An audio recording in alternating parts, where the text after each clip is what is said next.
And there have been long periods of time when I haven't done anything, but my blog still made money, because you can do that when you put the work in. People don't realize that either, that like, yes, it's hard. Yes, you're making no money while you're doing all of this at the beginning, but in time, 5 years down the road, 10 years down the road, you cannot work for 3 months and you're still going to make money. You're not going to make as much money as if you were doing it still, but I love that bit. I'm going to crop that. Income. I'm going to crop that bit out and I'm going to play that to my wife 3 times tomorrow. It's true.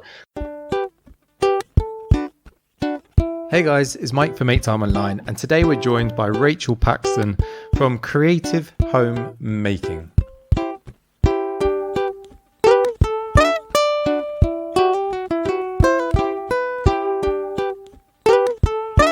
So Rachel started her website back in 1996.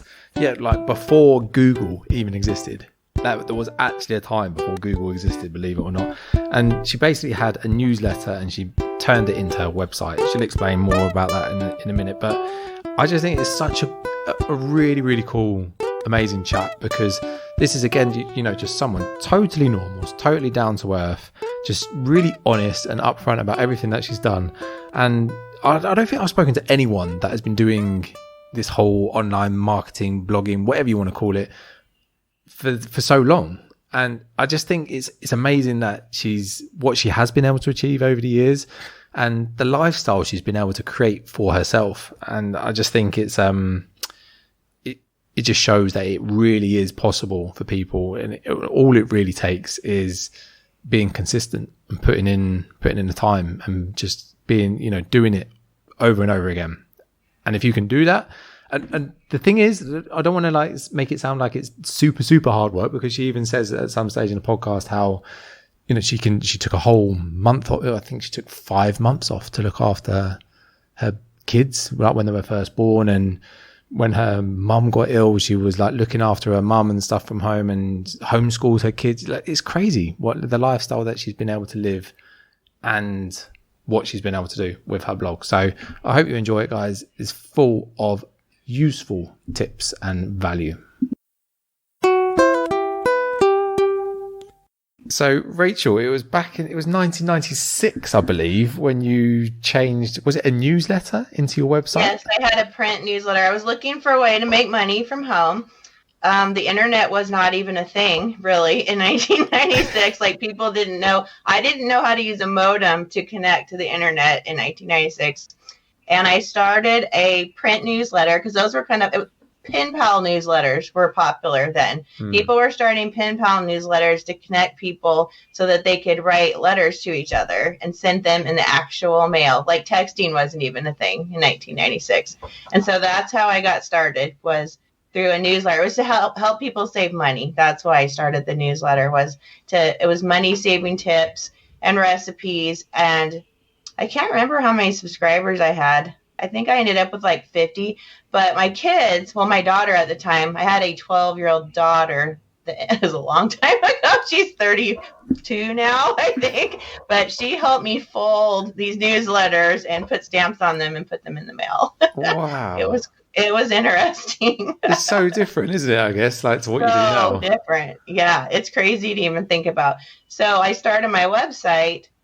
That was all. It all happened in 1996, because I was doing that, and then the internet came around, and somebody had to show me how to connect to the internet with a modem, which tied up your phone line. I ended up doing this so much, we had to put in a separate phone line in our house for the internet, because my husband would try to call me on the phone, and the line was always busy. Oh, no way. That was an actual problem. Yeah.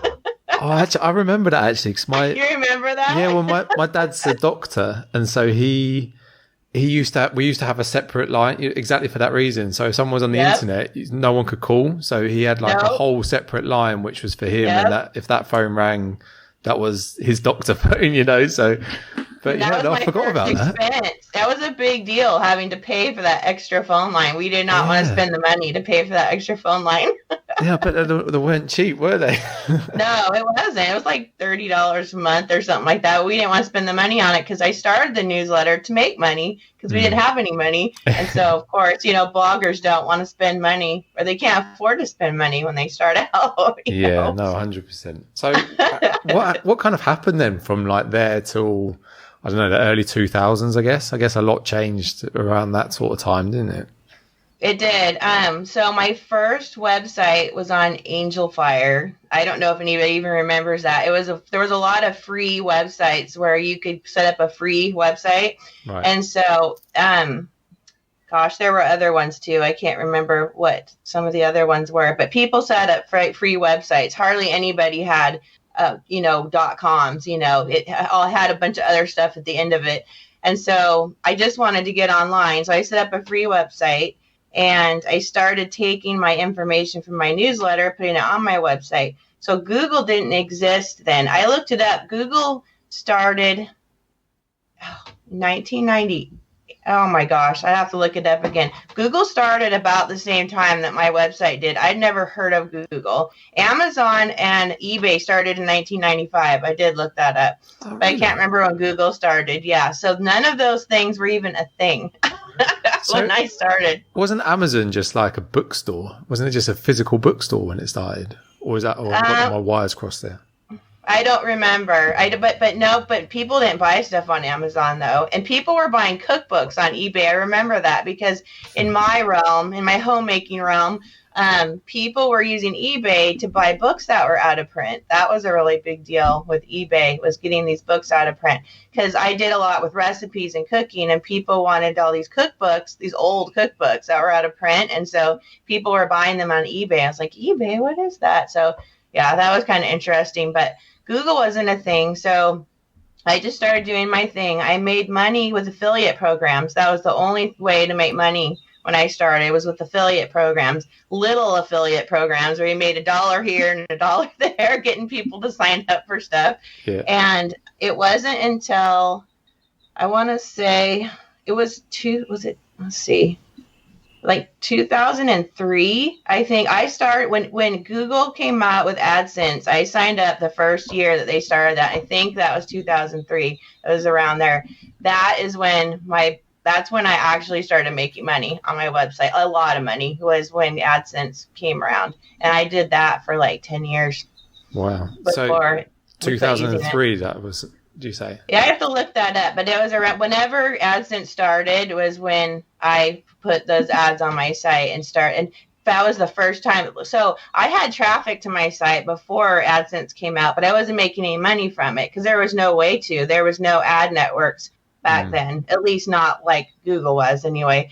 And so I was making probably $300, $400, $500 a month up until that point, just with affiliate programs. And I didn't know, like, I don't think Google Analytics even existed then. I didn't even know how much traffic I was getting to my website. I didn't know what I ranked in Google because Google didn't even exist. And so then I started getting all this traffic from Google when Google started. Like, where's all this traffic coming from? I didn't even know what it was from.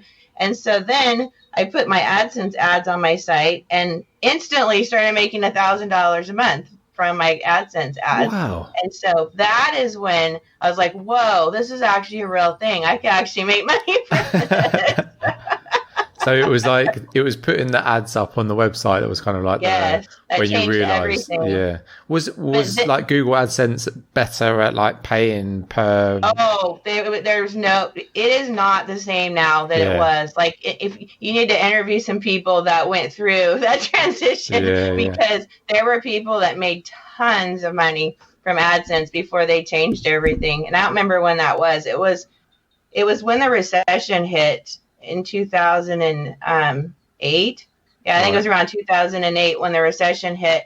AdSense changed everything. And so my income just got slashed and I went through years of Like at one point I made $90,000. That was the most amount of money I made in 1 year. Nice. And that was from AdSense and also from ads that I had on my site, because Google didn't used to penalize you for having text links on your website, because everybody says, don't do that. That's bad. Google's going to penalize you. Well, everyone used to do it, like literally everybody. And then they started penalizing people, so everyone quit doing it. But I made $90,000 1 year, and then I went down to like 12,000 after all of this happened. It was really bad.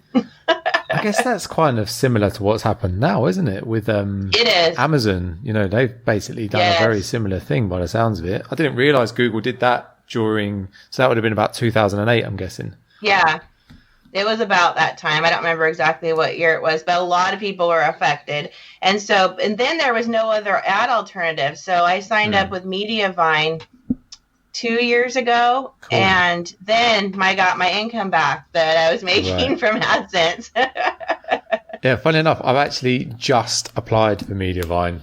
They're yesterday. Awesome. I love them. Yeah, I've heard so many good things. Mediavine and AdThrive are the two that I keep hearing. They're good too. Mediavine is 25,000 sessions, isn't it? Is that right? Yeah. That you need? Yeah.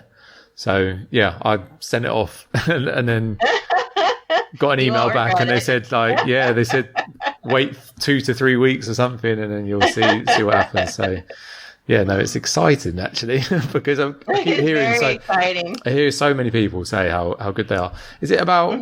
I've heard different things, between $10 and $15 per.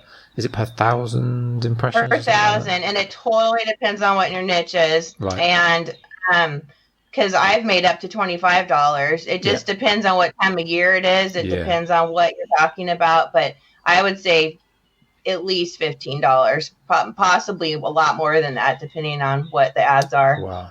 Yeah, no, that's impressive. And it's typically like Christmas time, isn't it? Where like the end of the year, I think they have a quota that they've got to get through. Yeah, they do. They do. Christmas time is usually good, because my good time is in the summertime because of the stuff I have on my website. Right. So even though the RPMs are less, my traffic is high. And so if your traffic's high, you're still going to make a lot of money. Yeah. But then for me, my traffic starts dropping in the fall, but then the RPMs go up. So I end up making the same amount of money. So it all evens out.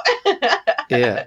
And so do you, like now, is that, or kind of the whole time it sounds like that's the way that you've monetized mainly, is by using ads on your website? Is there? I did for a long time, but I had to change from doing that a couple years ago because I was relying on it too much. And the other thing I didn't mention was all of the Google algorithm changes. Like, because when I made that $90,000, like I was getting all this traffic from Google, and that's another thing that happened was all their algorithm changes, because people say, oh, do your SEO, you need to get your traffic from Google. It's stable. No, it's not.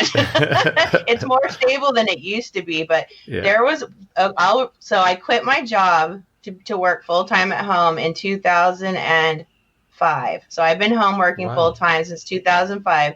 And in 2005, my website disappeared from Google in one of their algorithm changes. Like, I didn't do anything wrong. It just disappeared. And then it didn't come back until their next update. And it was like 3 months later. What? Oh, that happened.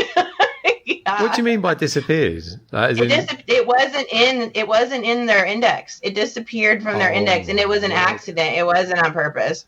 Wow. So I don't think that happens anymore. I don't want to scare anybody. I don't think that happens anymore, because they've totally changed because now they update all the time. Yeah, it's every day, isn't it? Every day, but they used to change like every 3 to 4 months, and nothing would change in between. And if your website disappeared, it was gone. Wow. And so that happened. Does that mean then, like, for 3 to 4 months, say you were position 1 in Google for a keyword, that would stay there for 3 to 4 months, literally wouldn't change? That's amazing, because that's just unheard of now. People made so much money. Well, it does. It obviously happens, but there's still changes every day to all the other positions and stuff, aren't there? So but I switched to Amazon though. In the past, I want to say a year and a half, I've really started focusing on my Amazon links, because I do have a lot of traffic to my site. And so I wasn't using Amazon the way I could to make money. I was making a little, I was making $50 a month, $100 a month on Amazon. I was like, oh, this is great. But I didn't realize the power of it and how to get your links in there. Just weave them in basically to everything you do. So I took a couple courses about that and was really learning about that. And during my good season last year, when I have a lot of traffic, I think the most I made was almost $2,000 in 1 month from just from Amazon. Nice. So that made me realize, whoa, I really need to do this more.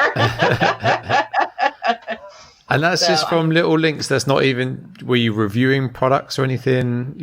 I did a little bit of both, but it's mostly putting links into things that I was already talking about. Right. Like I have like 800 articles on my website. So it's easy to forget what you wrote 10 years ago. Yeah. So you have to go back and see what was I talking about? What's popular right now? And this link expired. I need to put a new link on there. I mean, it's a lot of keeping up with things too. God, yeah. How have you done this for so long? I don't think I've actually spoken to anyone that has done this sort of thing for so long and kept at it. And I just think it's amazing. Like, how have you managed to sort of stay up to date with everything? Because I imagine obviously so much has changed. And it's been hard. With your website, you've obviously got 800 blog posts and stuff. Like, how do you have a system in place? Like, what do you do to just manage that? Because it just makes my head hurt thinking about it.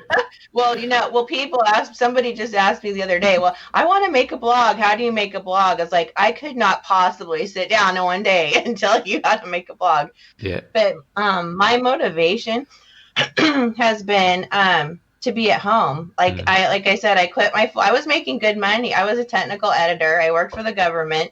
And so it was a big deal when I quit my job. It was scary. I left my benefits. I left everything to stay home with my kids. And because my twins were born in 2005. And so I wanted to stay home with them. And so at that point, and then my website disappeared from Google. And so my mother-in-law came over to my house and was babysitting my 2 babies during the day while I was hiding in my bedroom trying to figure out how to get my website back in Google. I'm not joking. I did that for 3 months. And then when they updated again, the changes I had made, because I spent so much time reading, I can't remember the name of it. There was a website everybody went to find out what was going on with Google. So I read every post that was going on to find out what was going on with Google, spent hours and hours and hours updating my website. And when my website came back, I ended up making twice as much money as I made before because of all the changes I made. Nice. So my motivation is to stay at home. Yeah. I homeschool my kids. And my whole life is revolved around being at home. So I'll do anything to keep doing that. And so that is why, but I have self-taught myself everything that I know about my website. I've taken some courses, but I think you have to be willing to change. You have to be willing to do whatever it is to be successful, whatever that is. Because some people, if you give up too easily, you're not going to make it for sure, you know? Yeah. And I imagine as well, like, today, even more so when you started, were you doing like HTML coding and all that sort of stuff? Yes, I coded my own website. That just knocks so many people out, doesn't it? Whereas today it's totally literally drag and drop. You can click a few buttons and then people are like, oh, I'm a blogger. You know, like they just think, oh, yeah, I've set up a website and it looks kind of pretty. And they think that blogging didn't exist. Blogging wasn't a word. Blogging wasn't a word till like 8 years after I started. Like blogging, what is that? What are blogs? Yeah. But that was all my competition though. So my website was in the top 10 for all kinds of stuff in my niche for like 10 years. And then when all the bloggers started, they completely just decimated my rankings for everything. Really? So that's when I had to step my game up though. I was like, I'm not going to let them take me out like that, you know? So then I had to really start writing. So what did you actually do? So obviously you had all these pages that are ranking on page 1 of Google, and then all this competition starts like flooding in because everyone's saying blogging this, blogging that. So what did you just focus on making your posts better, or did you just think I'm going to outright them and write more and more content? Well, that was part of it. I did do that. I zeroed in on a couple of subjects because I had a multi-subject blog. And so I had to narrow in on a couple of subjects because I couldn't do everything. And the other game changer for me was Pinterest, because I also started Pinterest when it started and I ignored it. So I ignored Pinterest for like 3 years after I created my account. And other people were pinning my stuff on Pinterest. So I had an account, but I wasn't using it at all. And people were starting to follow me on Pinterest, and I didn't even know it because I wasn't paying attention to it. So I started getting this thing going on Pinterest without even knowing it. But then when I didn't know people were getting traffic from Pinterest, like I'm doing all these other things and not even noticing what's going on. And so finally I realized people were getting traffic from Pinterest, because I get way more traffic from Pinterest now than I do Google. And so I started getting into that, and so I started focusing on Pinterest, and I have more than 80,000 followers on Pinterest now, just from putting the links. I put the links in my newsletters, I put the links on my blog, and so now I spend most of my time creating images for Pinterest. And with all the nonsense that they're doing right now, oh my gosh, like I made 5 images a day for like 2 weeks and got all this traffic. And I'm like, oh, well, I'm going to take a break. I'm getting really tired of doing this. So I didn't do it for a week. My traffic fell in half. Really? Not fair. I don't want to spend that much time on Pinterest, but you have to right now to get traffic from Pinterest. They're just loving that fresh content is the word, isn't it? Fresh pins. Yes, every day. Every single day. It is mad. But actually I spoke to, I don't know if you know Carly Campbell. Yeah, I know who Carly is. Yeah, I spoke to her last week, and she was just saying, very, very similar thing. It's just the people, I think that is the thing with Pinterest, from what I've seen anyway. I'm no Pinterest expert at all. But, the thing I've seen is like the people that can sort of stick with it the longest, and the people that keep on putting fresh content out there just end up doing well in the end. And I think like because you're doing it every day, you're learning which pins are working, which pins are not working. Whereas it's the people, particularly like new bloggers, they'll quite often hear, oh, you can get hundreds of thousands of visitors from Pinterest, and they put like, they set up their account, they get a few group boards or boards, not even group boards, just they make a few boards and then pin like 10 pins to each one and say, I'm not getting any traffic. I've been doing this for 10 days and I haven't got any traffic. Right. And it's like, yeah. More like 10 years. Yeah.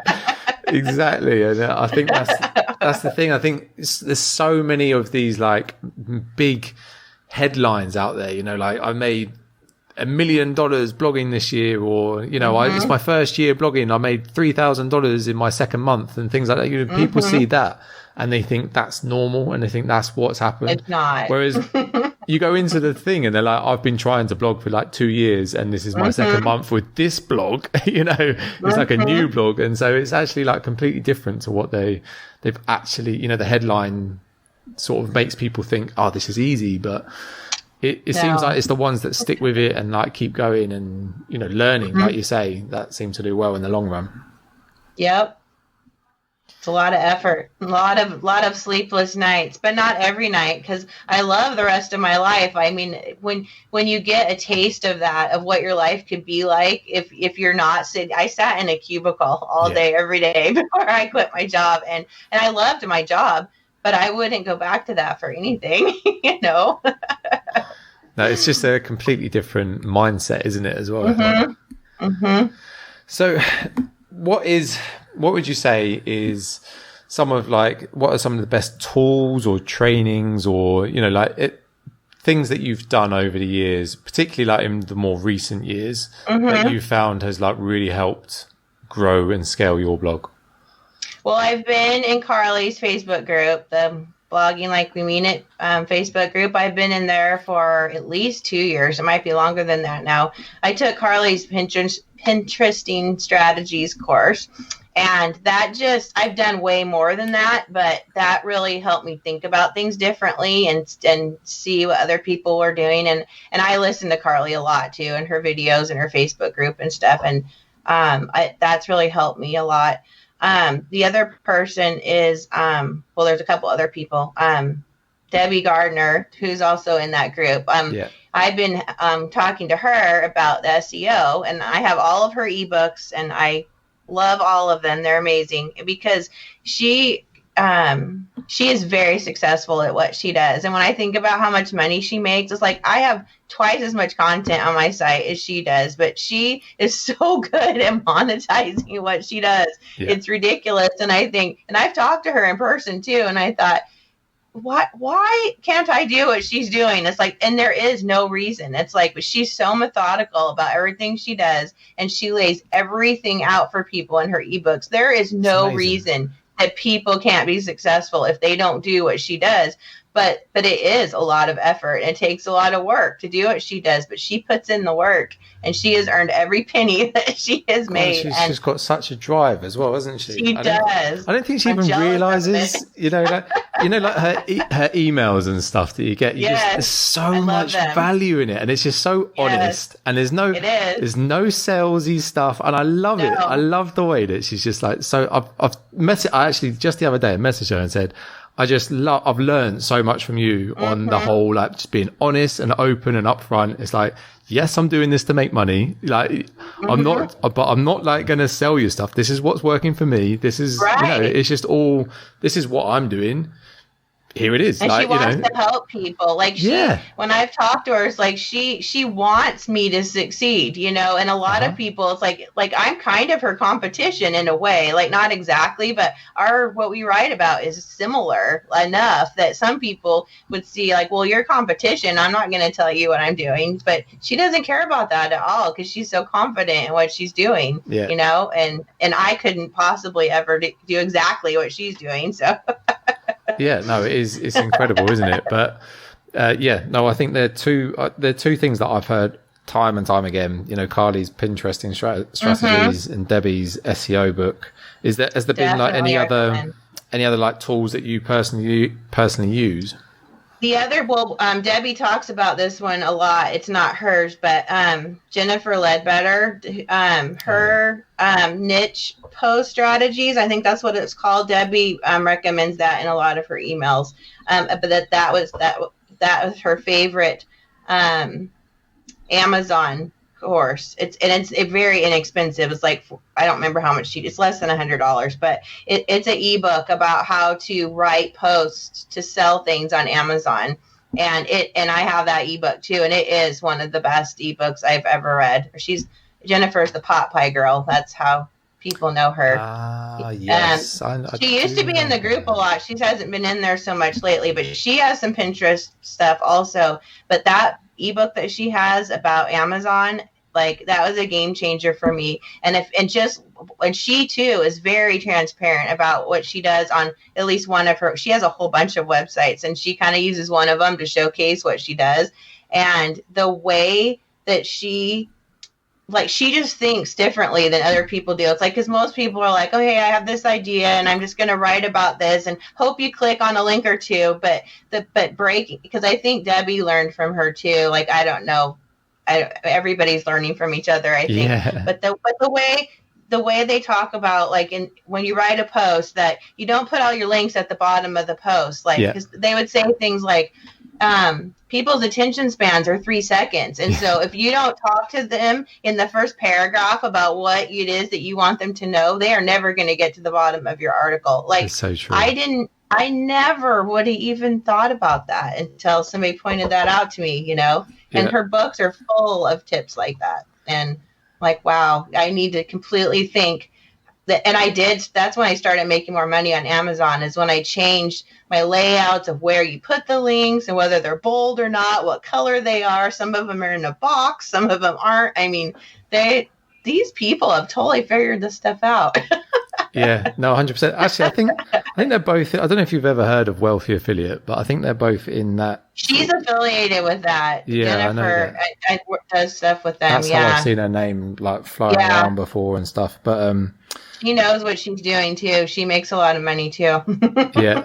In fact, actually, what you said about the whole box thing, I just watched the video just before this. It was Mike Pearson. He's the stupid simple SEO guy. Yeah. I haven't taken his course, but I keep hearing I haven't either. Everyone says about it. It's like amazing and stuff. But it was just a video, and it was exactly that. I think he was showing another really cool, I can't remember what website it was that he was like using as an example, but that exact thing, like right at the top, put a nice clean box, you know, with your main, whatever if it's a review or if it's a best of, whatever it is, just something that's like, it stands out. They scroll down, it stops them straight away. It's right at the top, and it's just a very clear thing for them to click. And he's just said it's all about getting the click. Yeah, it's like I think a lot of people forget that with affiliate marketing is like that's a huge part of it is just getting the click. If you get the click, then it's up to like the platform that they go to like actually like do the next stage. Like you're almost relying on it. As long as it's a good product, as long as it's a good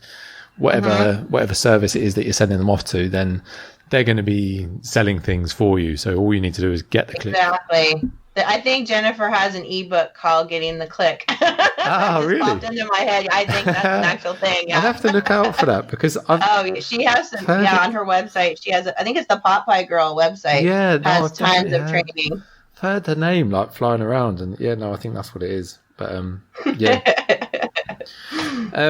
right. So I always ask someone this in the podcast, and I think it's like a really good question, and it'll be really good for you as well because. Well, I want to go back to before you actually started blogging, and I'll try and pick a day for you to go back to. So let's call it a Monday morning because I find that's the best time to go. And let's say it was raining. So you're Washington, aren't you? Did you say? Yes, Washington. So you're like, did you walk to work or did you drive to work? How did you get to work? Drove. So you drive to work, but you step out of the car and there's a puddle and you step in there, you go into your cubicle and you're sitting in your cubicle and you're just like, oh man. And you know that you don't want to necessarily be there forever, but you don't know what to do basically. And with all the knowledge that you know now, if you could go back to that day, what would be, let's go for 3 pieces of advice that you could give yourself. You don't have to come up with 3. It could be less, it could be more. And this one always puts people on the spot. So you can take some time and think about it. But if you could go back to there, what would you tell yourself? Well, I remember I remember 2 moments that I had that made me focus on what I was that made me make a decision of what I was going to do. I remember it was really late at night. I was going for a walk and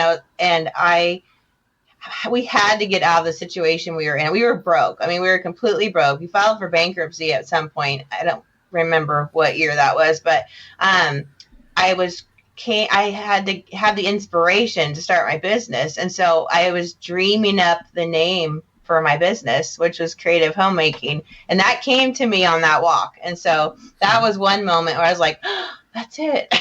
Creative Homemaking. And I've never changed that, by the way. That was the name of my newsletter, the name of my website. I have never changed it. So that gave me inspiration to keep going. Once I had the name, I was like, that's it. That's what I'm going to do. So that was one moment. And the other moment was just figuring out what I was going to do because the website wasn't even in my brain at the time because I didn't even know about that. But I remember being at the library. I went to the public library and I was looking through. I don't remember what I was looking at. I wanted to write something because I wanted to use what I was good at. So that's one of my pieces of advice is what are you good at? You know, what are you passionate about? I was passionate about writing and helping people. And so I didn't know how to do that. I didn't know what to do with that. And so I found the idea for the Pen Pal newsletters at the library. They must have had some at the library. I don't even remember what I was looking at, but I was like, whoa, this is what I want to do. So I started doing it. And so, but it had to be something that I was passionate about because I worked full time. I was a mom and I didn't have time to start a business. You know what I mean? Because you are giving up your nighttime hours, your weekend hours, your family time to start a business. And so it had to be something that I really was passionate about. And I was passionate about helping other people and helping them save money in that instance and writing. And as I've gotten into it, I've learned to take pictures. Oh, that was another thing. I skimmed over that. I had to learn how to take pictures like 5 years ago. But then I realized I love taking pictures. And so I think it's really important to just focus on like how, like, just it gets really frustrating. Like when your money gets cut in half, you get super frustrated. It's like, I want to quit, but I'm not going to quit because I'm not going back to my job. And so how can I make this fun? Like I'm actually enjoying making pins for Pinterest right now, but I hate doing it every single day. But you have to find a way to do it. Like when I realized I could buy pictures really cheap, I was like, oh my God, I don't have to take all my pictures anymore. I was taking all of my pictures, and that was frustrating me. It's like, no, I don't have to do that. But I don't know if I answered your question or not, but you have to love what you're doing. That is really important, because if it's just a job, if you just have another job at home, you're going to get totally burned out and quit. Yeah. No, I think that's that's crucial, isn't it? Like whatever it is that you're doing, just make sure that you're enjoying it. And I think as well, like you said in there as well, if you're helping people and you're genuinely like providing real value to other people, I think that always, I find that helps as well. Like, you know, those days where you're just like, I don't want to do this. In fact, I had one today. I'm not even like, today is the worst day I've had in a long time. I just couldn't be bothered to do anything. You know, you just get those days. I was like, I just don't want to. Had a mini hissy fit and everything. And so it's just, but like, this is another reason why I love doing a podcast, because I have a chat like this and I guarantee tomorrow I'm going to be like, refreshed and like, yeah, I'm gonna go do stuff, you know, because going looking at your Amazon links again, huh? Yeah, well, exactly.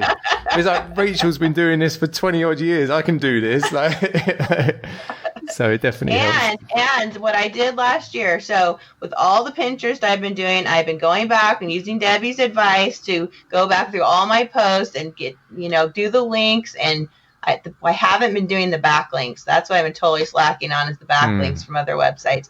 But my income doubled last year from the year before last, because I went for years with slacking, because you do get to a point where you're like, I'm making money now, so I can slack a little bit and just post. And you can do that, and it's totally fine. But I did it for too long. Too many people were doing so much more than me, you know, and so I was like, I got to start working again. And so last year I wrote 100 new articles, I think, and made all of these images for Pinterest, and my income doubled last year. So to me, that gave me the incentives. Like, I have to keep doing this. Like, well, why would you not if your income doubled, you know? And have you ever like outsourced anything? Have you ever hired other people? I haven't. I actually talked to Debbie about that, because Debbie's doing that a lot now. And you have to. If you're going to keep going, you have to. No. None. Wow. I've done it all myself. And there have been long periods of time when I haven't done anything, but my blog still made money, you know, because you can do that when you put the work in. People don't realize that either, that like, yes, it's hard. Yes, you're making no money while you're doing all of this at the beginning, but in time, 5 years down the road, 10 years down the road, you cannot work for 3 months and you're still going to make money. You're not going to make as much money as if you were doing it still, but I love that bit. I'm going to crop that income. I'm going to crop that bit out, and I'm going to play that to my wife 3 times tomorrow. It's true. And things happen, you know.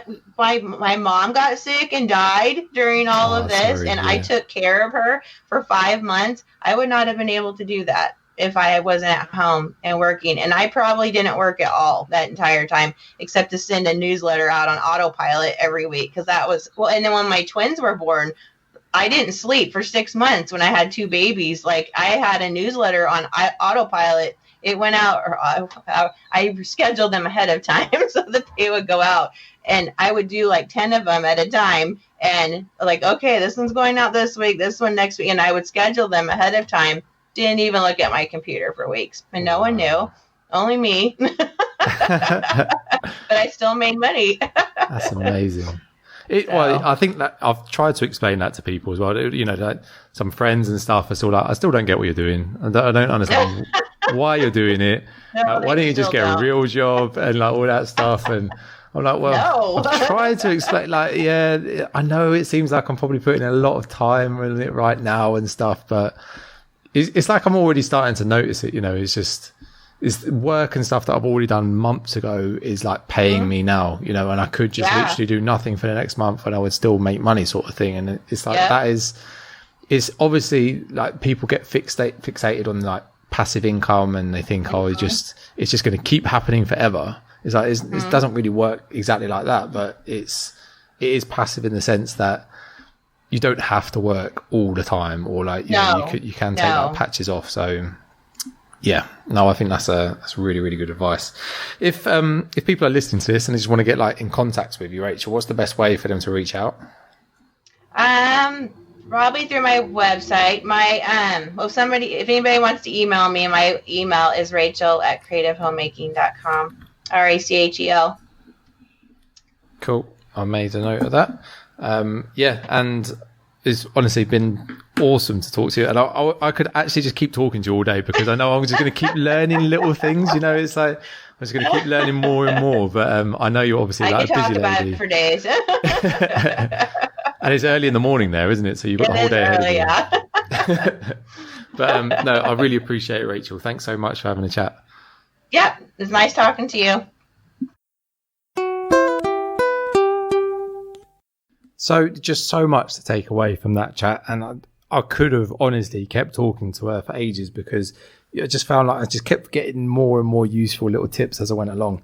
But I'm just going to summarize. There's just 3 main things that I really want to point out and things that I took away from the podcast, which was really useful for me today, actually. As I said on there, I don't know what it was. Just a bad day, I guess.